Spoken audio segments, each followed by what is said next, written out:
Welcome to this course titled IDK, that's designed and produced by GoTeach11. Your journey starts here. In this lesson lab module, you'll learn a technique to help guide students' responses when they're reluctant to participate or when they respond with, I don't know. Your learning will be assessed within the context of a 10-minute mini-lesson. After you pose a question and a student is having difficulties answering, you'll guide the student's thinking using a no opt-out technique. We'll read about the details of the technique in Teach Like a Champion 2.0 and watch a few clips from the Teach Like a Champion video library. Now that we have our focus, know how we'll be assessed, and the materials we'll need, we're ready to illuminate some dim bulbs. Imagine this scenario. You've spent hours planning and prepping for your lesson. You feel like you're helping students make great connections. You ask a student a basic question, and they respond, I don't know. Ugh. This I don't know can make you want to scream. It could put a wrench in the tracks. How could this happen? What do we do?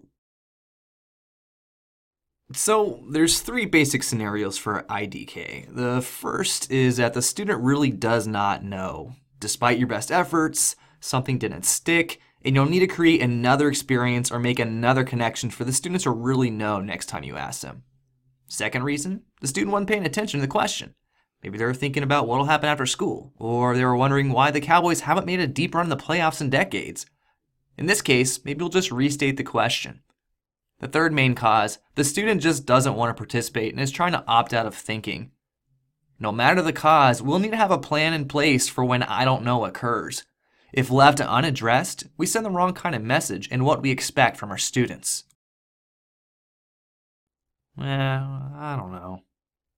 These words can save students from a lot of hard work. If we allow students to opt out of answering, we're basically giving them permission to disengage from the learning, and it's not fair to you and your planning process. No opt-out is a technique for holding every student accountable for participating. It also rehearses success in that when a student doesn't know, you help by creating a pathway for them knowing, which increases their motivation to take part in the learning. Read about the no opt-out technique on pages 94 to 96 of Teach Like a Champion 2.0.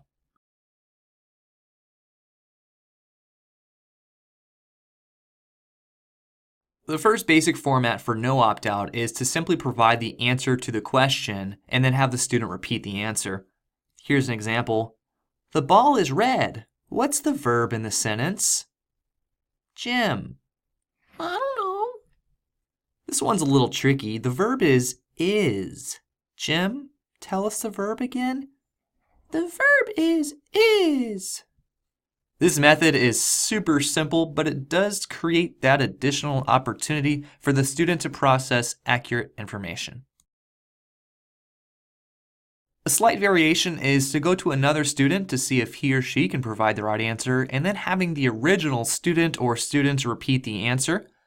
Following Jim's IDK, the teacher could go to Howard and ask, how would you answer that, Howard? The verb is. Thank you for sharing your answer, Howard. Now you try. Jim, what's the verb? The verb is. Nice, Jim. This one just adds an extra layer of active listening and allows you another data point from an additional student. Now, you're probably thinking, are you guys serious? They're literally just repeating what somebody said. Are we in the business of raising parrots? What's the big deal? Well, having the student repeat what someone just said is actually a real education term, we promise. It's called a teach back. As simple as a teach back is, it still has value in helping hold every student accountable in their learning. And it gives a student who doesn't know a taste of success and a pathway to comprehension. Let's continue with the third basic format of no opt-out, providing a cue. Here's an example. How many tens are in the number 345? Chan? I forgot. Okay, look at the place value anchor chart here, Jan. So what digit's in the tens place? Oh, 4's in the tens place. Yeah, Jan, you got it. A cue is a clue that we provide that helps baby step the student closer to the answer.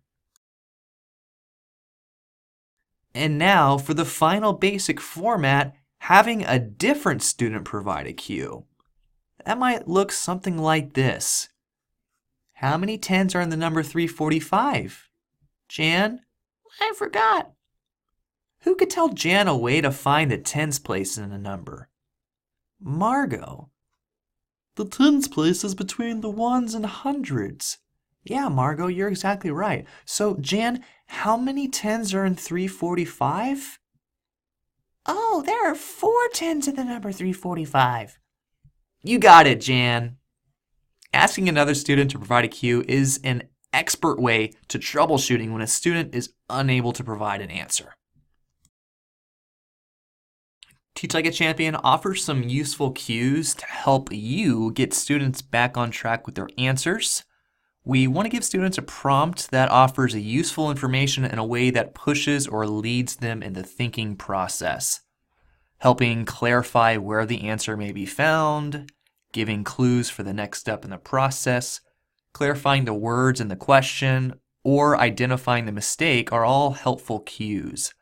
This might sound like, who can help Joe find the paragraph that will be helpful? Who can remind Joe about the first thing he should look for?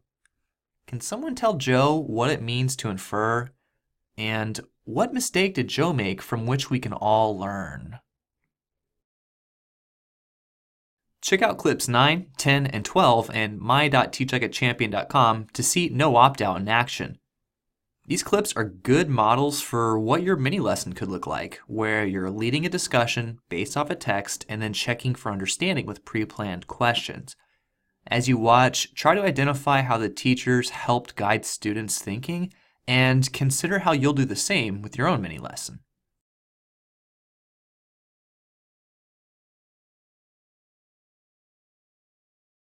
When you experience an IDK, or even an inaccurate answer, it could feel like a total momentum killer. Going through the no opt-out process takes time. Ultimately, we have to find a balance between how much time we spend checking for understanding and moving ahead in the curriculum. One tip is that the closer the question is in relation to meeting the daily objective, the more time you should spend clarifying I don't knows with cues and support from other classmates. The more you practice no opt-out, the more natural it'll become. Another option is to have a procedure in place so students know what to do when they don't know the answer to a question. Having a poster on your walls with similar information to what's on the screen can definitely help support students when they don't know the answer. Using stems like, can I ask someone else for help? Where can I look for more information? Can I have some more time to think? Can you repeat the question? And can you ask it a different way? With a plan in place, students take more ownership when they don't know an answer to a question, and you can help them develop schema for knowing how to find help. In your mini lesson, you're guaranteed to either experience an I don't know response or a student who's reluctant to participate. But what can we do to avoid these I don't know statements? So there are a few options, and they all have to do with increasing the amount of think time. The first is, before calling on individual responses, have students turn and talk to discuss their thoughts about the question. Additionally, having students write first before calling for responses can provide extra opportunities to think and construct their response.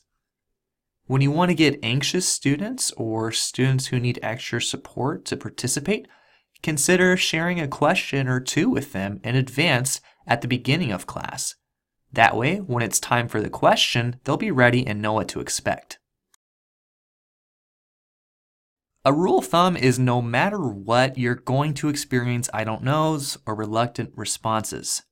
Expect it to happen, and when you expect it, you can remain emotionally constant, stay positive and calm, and reach for the tools in your toolbox to turn the moment into a teachable one rather than a moment of negativity. Try not to take it personally when a student tries to opt out of answering. Keep your tone pleasant and empathetic, Resist the urge to admonish the student for not listening or not paying attention.